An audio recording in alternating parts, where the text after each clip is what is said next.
A gente vê, irmãos, aqui no primeiro, este versículo, nas primeiras palavras, quando diz: porque derramarei água sobre o sedento. Quem é o sedento, irmãos? O que é uma pessoa sedenta? O que é um sedento?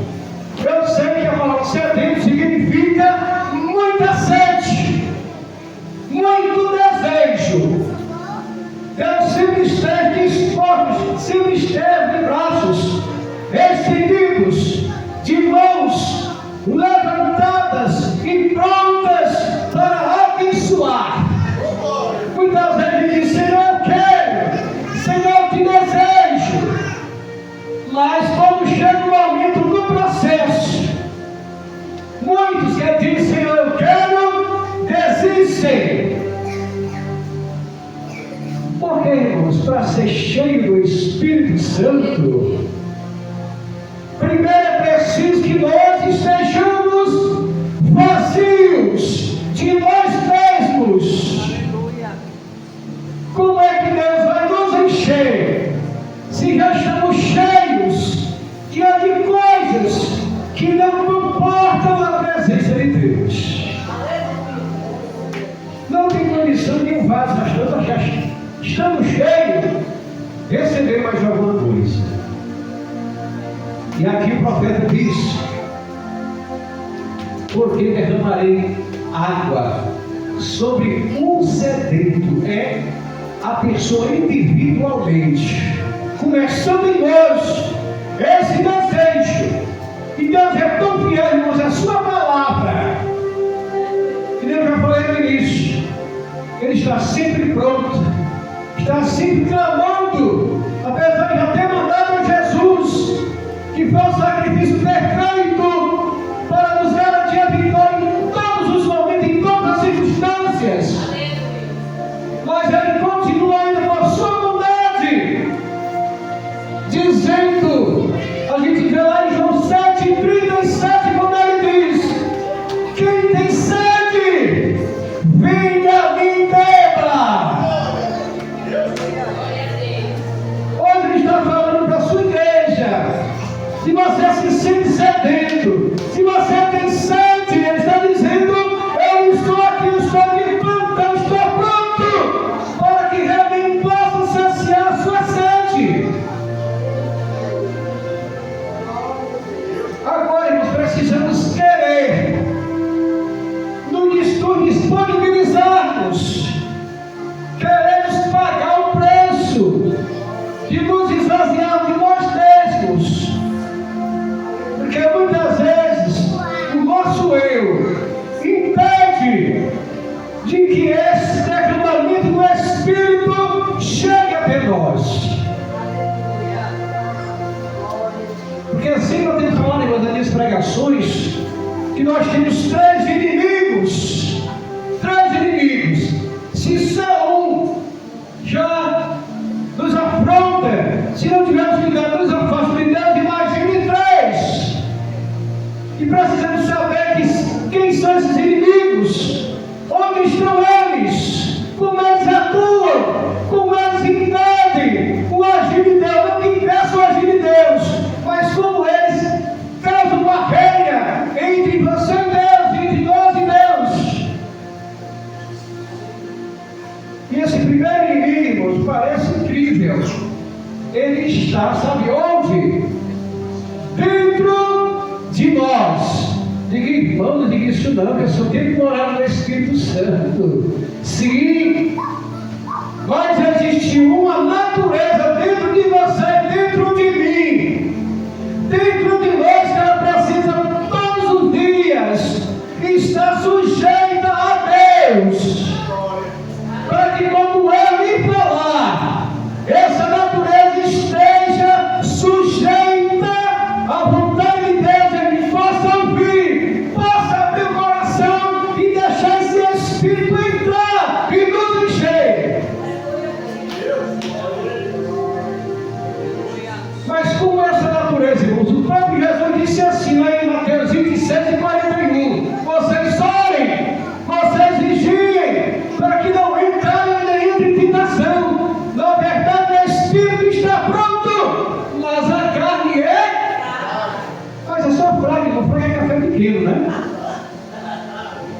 tem mais duas coisas, mais dois processos nessa natureza. Ela é fraca, que é fraca dá para vencer, né? Mas só que lá em Romanos 7,18, lá em Romanos 7,18, Paulo disse assim: porque em mim, isto é, na minha carne, não habita bem algum. Se não habita bem algum, não pode ter coisa boa, né?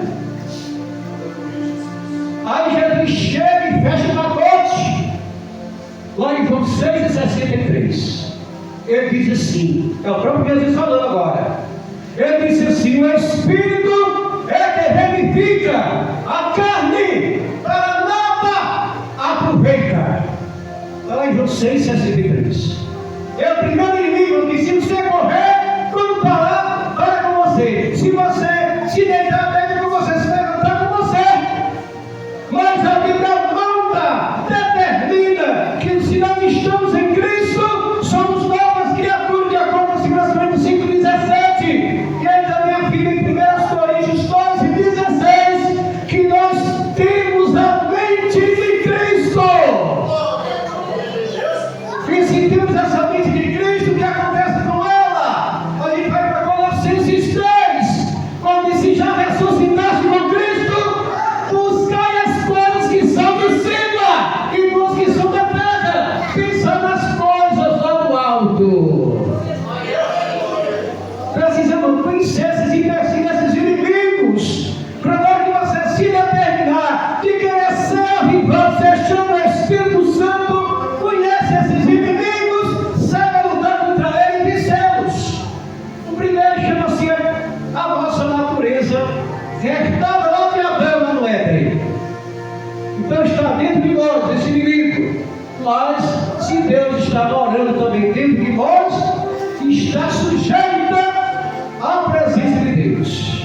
Não se erra, não sei que a gente queira ser vencido por ela. O segundo inimigo, nós estamos dentro dele. Olha que é difícil. Um está dentro de nós e o outro estamos dentro dele. Como é complicado, né? E que é esse inimigo, irmãos? Então, lá em 1 João 2,15, 1 João 2,15 e 17, esse inimigo chama-se o mundo, o sistema que se levanta contra nós, contra Deus, contra a palavra do Senhor. Por isso que muitos têm vacilo na palavra, não querem se moldar à palavra, aí se deixam ser vencidos por esse inimigo. E esse inimigo é tão feroz que lá em Tiago 4,4 diz assim: infiéis, não sabeis que a amizade do mundo é inimizade contra Deus? E diz: portanto, qualquer que quiser ser amigo do mundo, constitui-se inimigo de Deus. Mas como é que eu posso ter de Deus o derramamento do seu Espírito, se eu não estou em parceria com Ele? E o terceiro inimigo é pior. Por que é pior? Porque ele influencia os outros dois, a natureza e o mundo. E quem é ele? A gente vê ele tanto em Tiago 4,7, como em 1 Pedro 5,8. Lá em 1 Pedro 5,8, Pedro diz assim: sede sóbrios, vigiai, porque o diabo, vosso adversário, anda em derredor bramando como leão, buscando a quem possa tragar. Aí como vencer? Aí Tiago traz a receita. Tiago 4,7, ele diz assim: sujeitai-vos, pois, a Deus, resisti ao diabo, e ele fugirá de vós. Por isso que ele diz que derramarei água sobre o sedento, ou seja, aquele que deseja, aquele que quer, aquele que tem sede, porque aquele que deseja, tem sede, vai de encontro à fonte, procura aí onde tem água, procura aí para se hidratar, para matar sua sede. E Jesus é tão bom, irmãos, que lá em João 6,35, ele diz assim: eu sou o pão da vida, aquele que vem a mim não terá fome, e quem crê em mim nunca terá sede. Se eu desejo, se eu tenho essa sede, eu tenho que ir buscar em esta fonte. Aquela sede que a mulher no poço de Jacó de João 4 teve, quando Jesus falou sobre a água da vida que era Ele, e ela teve o desejo: Senhor, dá-me desta água, para que eu não volte mais a buscar aqui. É assim, irmão, quando se deseja, se determina, se esforça, se busca. Nós temos um Deus tão bom, irmãos, que a Bíblia diz, lá no Salmo 63:3, que a benignidade do Senhor é melhor do que a vida. Por que é melhor do que a vida? Porque se morrer, Ele é a ressurreição e a vida. Se afastar dele, Ele chama e vai buscar. Se está perdido, Ele diz: eu vim buscar e salvar, porque se havia perdido. O que Ele está esperando de você e de mim é nós irmos, ter esse desejo de ir a essa fonte, buscar e continuar buscando de forma perseverante e constante. Deus é tão bom, irmãos, novamente a bondade de Deus, que até que quando a gente tem preguiça, não quer se esforçar, pela sua bondade, em Isaías 41:10, ele diz assim: não temas, porque eu sou o teu Deus, não te assombres, porque eu sou contigo, a dizer: eu te esforço e te sustento com a destra da minha justiça, eu te ajudo. Então não tem como a gente reclamar de quem, irmãos? Se toda a receita está na sua mão, está dentro de você. O mundo está lá sem paz, morto, sem avivamento de nada. Porque esta palavra, irmãos, ela representa o próprio Jesus, que é fogo, que é poder. Não é à toa que Jeremias 23:29 lá diz assim: não é a minha palavra como fogo e como martelo que esmiuça, que esmaga a penha, a pedra, a rocha. Tudo, amados, parte da palavra, desde o começo da Bíblia, em Gênesis, quando Deus começa a usar a sua palavra, diz: haja luz, a terra produza, haja isso, haja aquilo, tudo originado da palavra. E nós erramos muitas vezes, porque até ouvimos, mas o segredo, irmão, do avivamento não é só ouvir a palavra, não é só ler a palavra. O segredo está lá em Mateus 7, do 24 ao 27, lá fala sobre dois tipos de pessoas. Quando lá diz assim: aquele que ouve estas minhas palavras e as pratica, ele diz: comparando ele ao homem prudente que edificou a sua casa sobre a rocha. Aí lá vem processo, lá vem a dificuldade, diz. Aí desceu a chuva, correram rios, sopraram ventos e combateram aquela casa, e ela não caiu. Porque ouviu, e a pessoa se esforçou e colocou em prática. Mas aí vem o segundo processo, da segunda pessoa, quando diz: mas aquele que ouve estas minhas palavras e não as pratica, diz: compará-lo-ei a um homem insensato. O insensato é como não tivesse juízo. A pessoa tola, que ouviu e não praticou. Mas é o mesmo processo para você ou para mim, que se só ouvir e não praticar, vai receber também. Vai descer a chuva, vai correr rios, e vai soprar ventos, e vai combater contra a minha casa. E e ela vai cair e dizer: é grande a sua queda. Por que é grande? Meus amigos falam por que é grande. Porque quando a gente ouve a palavra, se conscientiza e não se esforça, não tem o desejo de colocar em prática, quando se cai, quando se enfraquece, você é conscientizado, já cai sabendo, de forma voluntária, aí a dor é maior.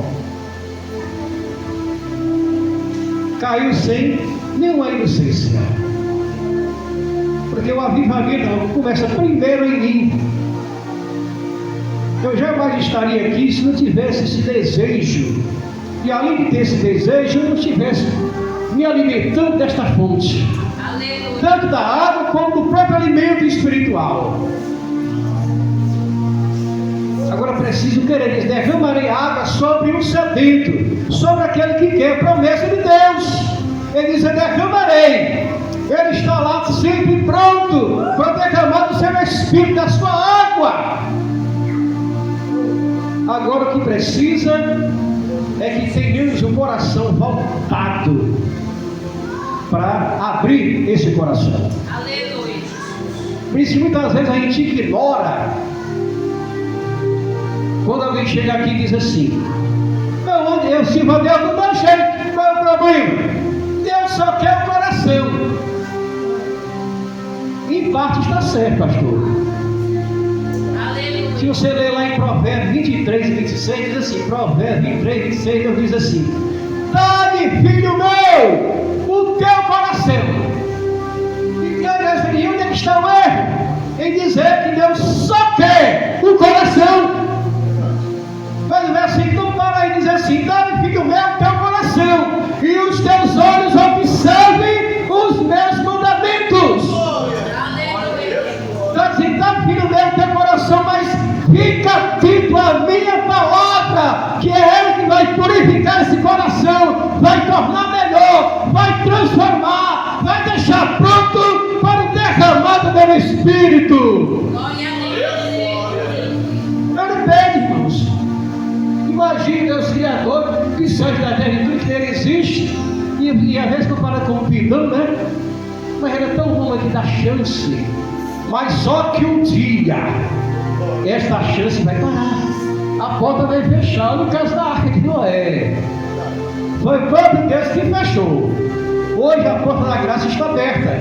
Deus está simples prometendo que vai derramar do seu Espírito, se você tem desejo, quer ser avivado, reviver, sair da frente espiritual, quer fazer a obra de Deus.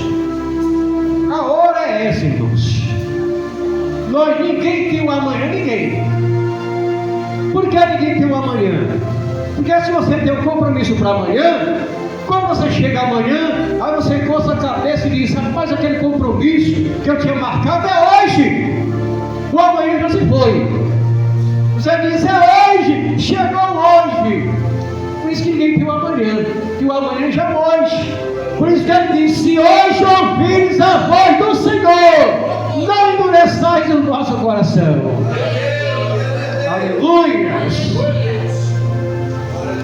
Se queremos sermos avivados, temos que encarar, querer e sujeitar-se ao processo pelo qual libera de Deus o avivamento, atrai de Deus o derramar do seu Espírito. Porque o revestimento, irmãos, é para que realmente quem quer, quem deseja, está disposto a pagar o preço. Agora é gratificante. É gratificante, irmãos. Eu nesse tempo que se valeu há mais de 3 décadas, há mais de 30 anos, quantas lutas eu tenho passado. Mas eu tenho passado, eu tenho ficado. Alguém diz: mas está passando uma prova tão grande. Glória a Deus, você está passando. Você está não parado, você não está sendo detido por ela. Quem está passando é um sinal que Deus está contigo, está lhe dando vitória. Esse é o segredo, irmãos. E a tribulação não mata ninguém. Para quem é sábio, a tribulação, irmãos, é o que é vejo tão bom na vida do crente. E tem gente que se maldiz, esperneia, chora. Mas não, se você ler Romanos 5, a partir do versículo 3, lá diz que a tribulação, ela é mãe da paciência, ela é avó da experiência e bisavó da esperança. Imagine você ser uma pessoa paciente, ser uma pessoa de estrutura, de experiência, ainda ser uma pessoa de esperança. Isso é vitória que só Deus pode dar. Agora isso eu preciso querer passar por esse processo. Porque não é fácil, nem para ser discípulo. Imagine para ser apóstolo. Porque eu descobri na Bíblia que para você e eu sermos discípulos de Jesus, eu tenho que passar por 7 processos. 7. E cada um vai ficando mais estreito até o último. Até o último.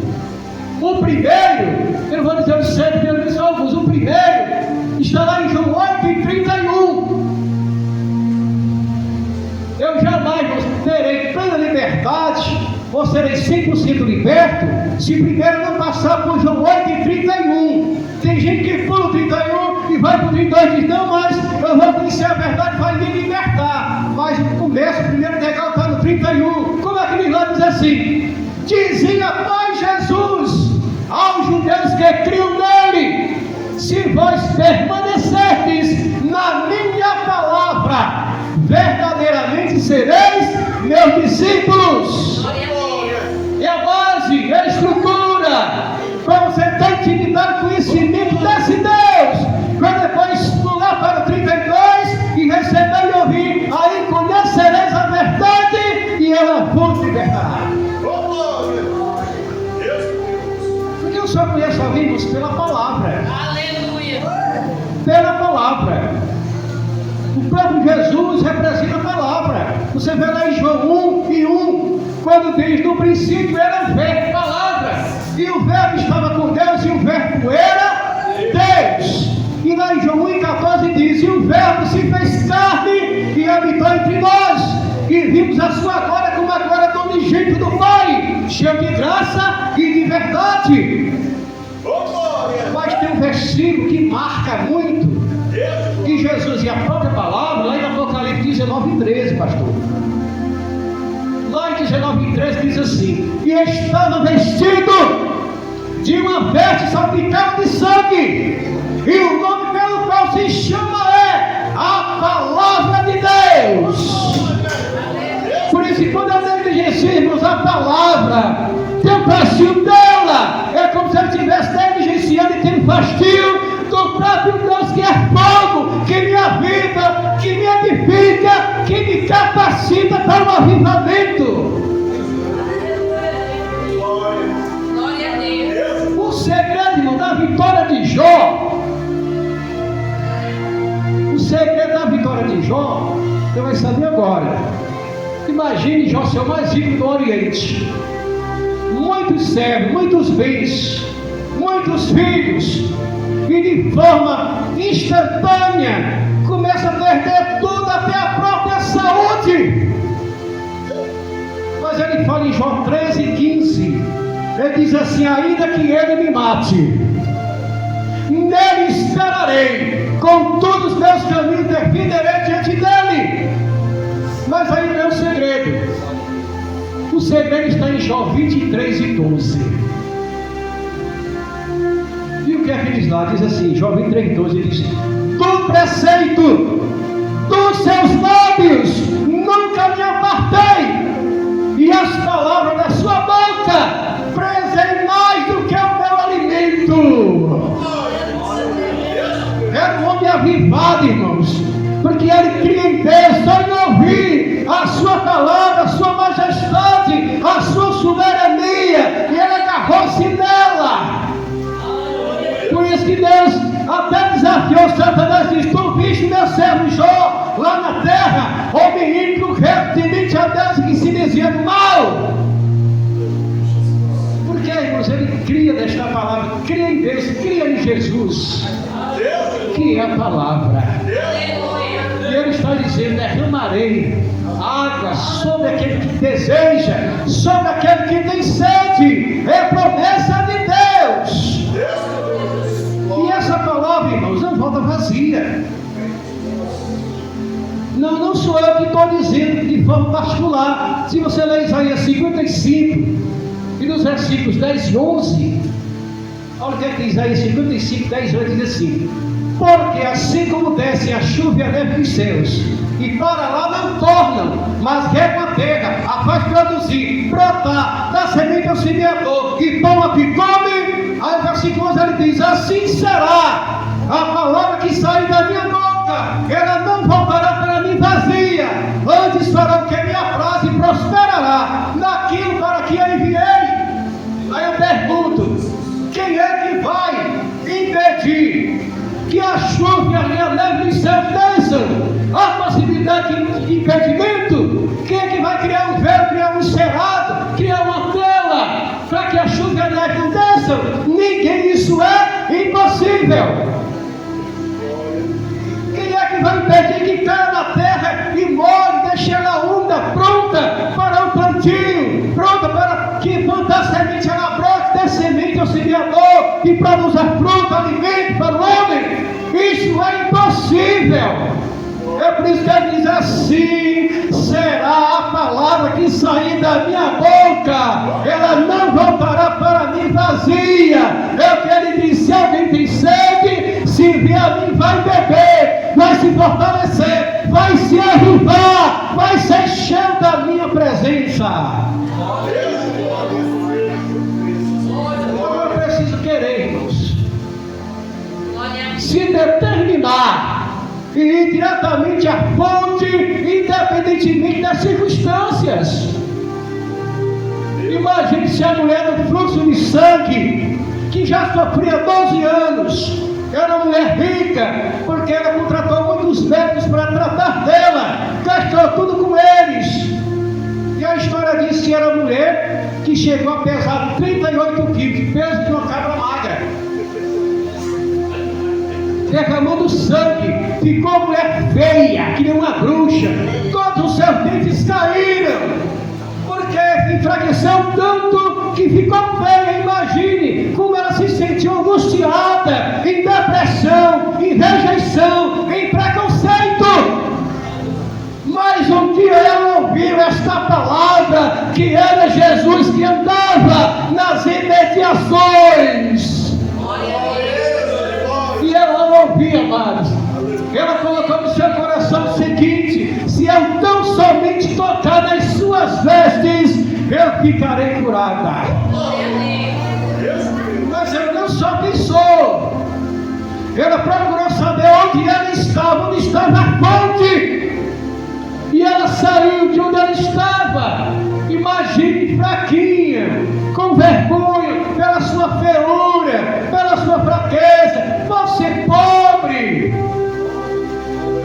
E a história diz que ela chegou a cair 8 vezes antes que chegasse até tocar na orla de Jesus. Imagine os empecilhos que ela teve no caminho. E a última queda não foi uma queda de derrota, não foi uma queda que ela caiu sem querer, foi uma queda proposital. Que queda foi essa? Foi no momento que ela encara Jesus frente a frente com ele, e ela cai de joelhos na sua presença, toca na hora do seu vestido, e imediatamente a sua enfermidade é curada, e estanca o sangue que lhe oprimia. O segredo, irmãos, é saber e depois se determinar e ir de encontro a essa fonte. Aleluia. Eu continuo dizendo: Deus é tão bom. Se você ver Apocalipse 3:20, Jesus diz: eis que estou à porta e bato, sempre nos alertando. E muitos são os que estão desapercebidos, como se estivessem mortos, né? Isso é realidade, irmãos. Aí vai se deixar de quem? Do pastor? De quem? De nós mesmos. Por quê? Lamentações 3:39 diz: De que se queixa, pois, o homem vivente? Queixe-se cada um dos seus próprios pecados. Aleluia. Então, irmão, Deus, Ele quer que você e eu, que nós estejamos sedentos, mas não no sentido de estar necessitados, mas com esse desejo de sempre buscar na fonte a ser cheio da sua presença. Agora são poucos que querem. Muitos querem. Eu queria ser como Daniel, eu queria ser como Paulo, eu queria ser como Sadraque, Mesaque e Abednego. Queria. Agora se colocam antes de tudo isso, meu filho. Então eu queria pelo menos ser que nem um irmão. Dizendo esses versículos, é bom, né, irmãos? Mas tudo tem um preço, irmãos. Tudo tem um preço. Eu estou assim, se interessado nessa vida com facilidade, porque eu tenho renunciado a mim mesmo. Só esse ano, digo, para a glória de Deus. Eu já li 8 vezes a Bíblia, estou na 9ª vez. Já li 65 vezes. E ainda me sinto ainda com sede de Deus. Porque quanto mais você se alimenta dele, mais você descobre que precisa dele, que você é sedento, que você é dependente dele, irmãos.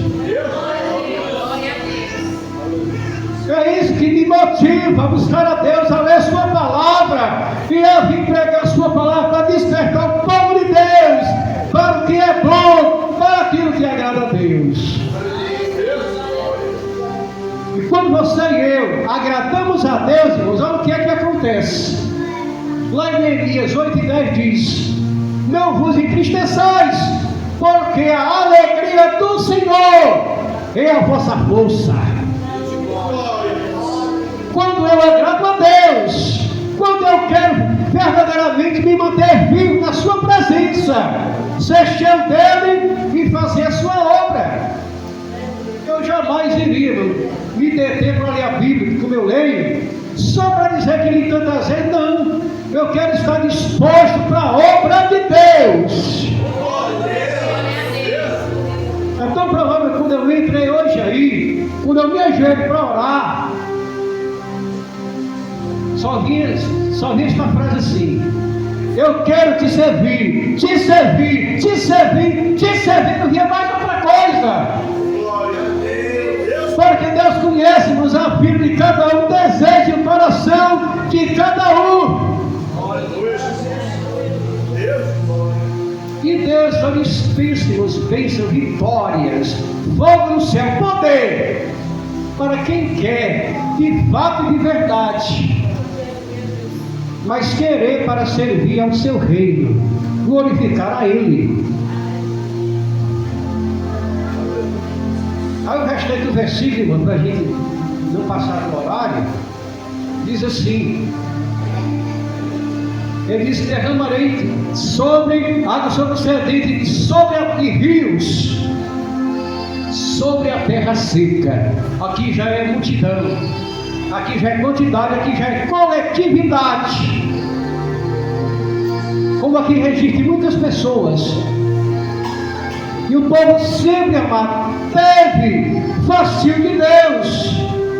E hoje não é diferente, irmãos. Se você ler Jeremias 22 e 29, lá Jeremias clama ao povo de Israel, dizendo: ó terra, terra, terra, ouve a palavra do Senhor.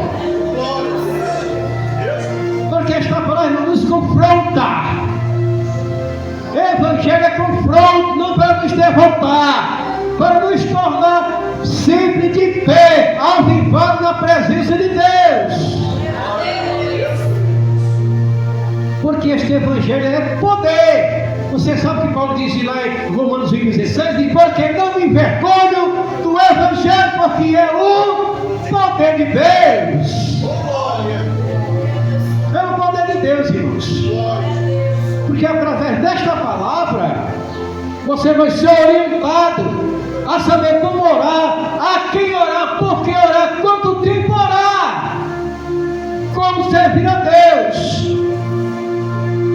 É como eu entrar aqui e saber que tem que terminar 9 horas, tem regra, tem regimento. E a Bíblia é a nossa regra de fé e prática aqui na terra para agradar o dono da palavra, que é Deus.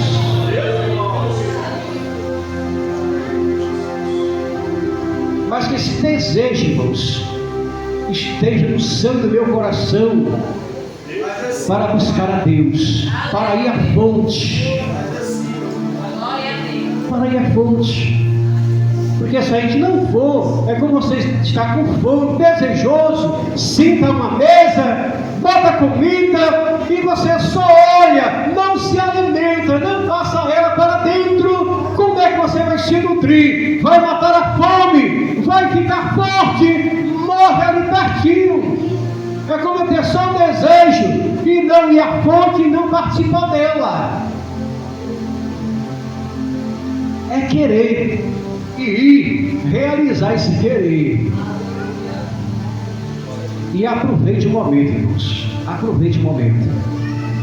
Porque existem muitos países, e se souber que você é cristão, que você conduz Bíblia, que você lê Bíblia, vão lhe buscar para lhe matar, para lhe torturar.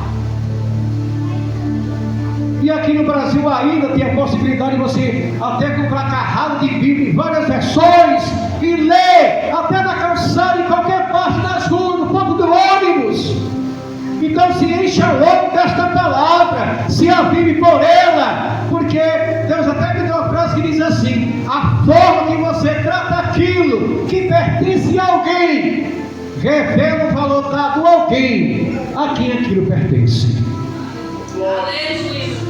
Se eu honro esta palavra, se eu zelo por ela, se eu busco, se eu levo, se eu medito, é como se estivesse honrando o próprio dono da palavra. Então o avivamento começa em mim através da palavra. E eu encerro dizendo, se você ler 2 Reis 21, 22 e 23, que você vai ver lá o rei Josias, quando os seus auxiliares acham o livro da lei, o povo estava distante de Deus, corrompido, morto, mas ao ouvir a palavra de Deus, o Evangelho, o livro da lei, o povo se acende, se reaquece, se aviva e vai servir ao seu Deus, adorá-lo em espírito e em verdade. E aqui, irmão, eu já agradeço a oportunidade. Mas eu não queria vir aqui somente para pregar. Gostaria de vir outras vezes, se o pastor desejar, a trazer palestra, estudo a obreiros. Não é que o obreiro serve a Deus, né? Para crianças, casais. Não é à toa que eu fazia mais de 30 anos que sou casado com a mesma mulher. 4 jovens, 4 filhos. Todos moram comigo. Todos servem a Deus. Todos vão ler a Bíblia. Imagine jovem hoje lendo Bíblia.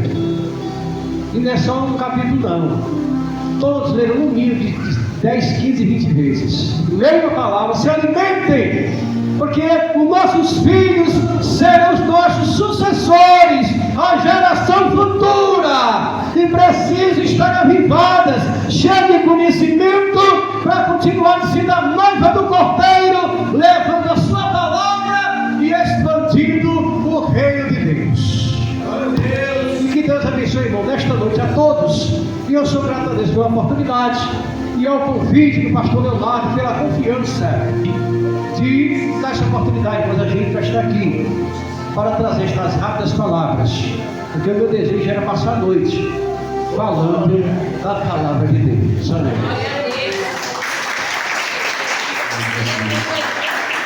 Eu convido a igreja a se colocar de pé. Glória a Jesus. Tem alguém para Jesus? Louvo junto comigo.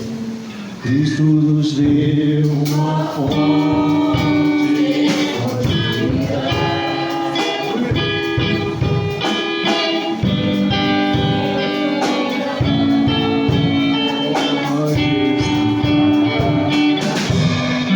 Cujas águas repletam de vidas, e para a fonte nos guia.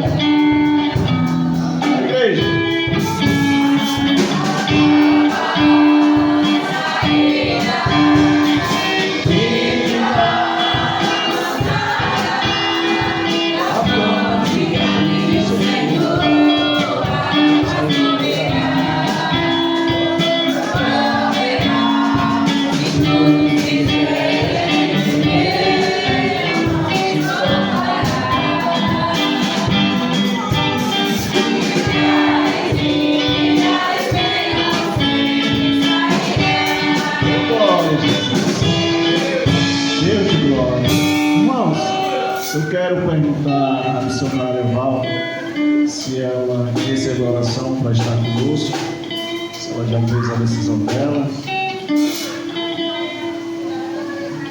Glória a Jesus. Ainda não tem confirmação, não é isso? Mas tem alguém para Jesus hoje, depois dessa palavra?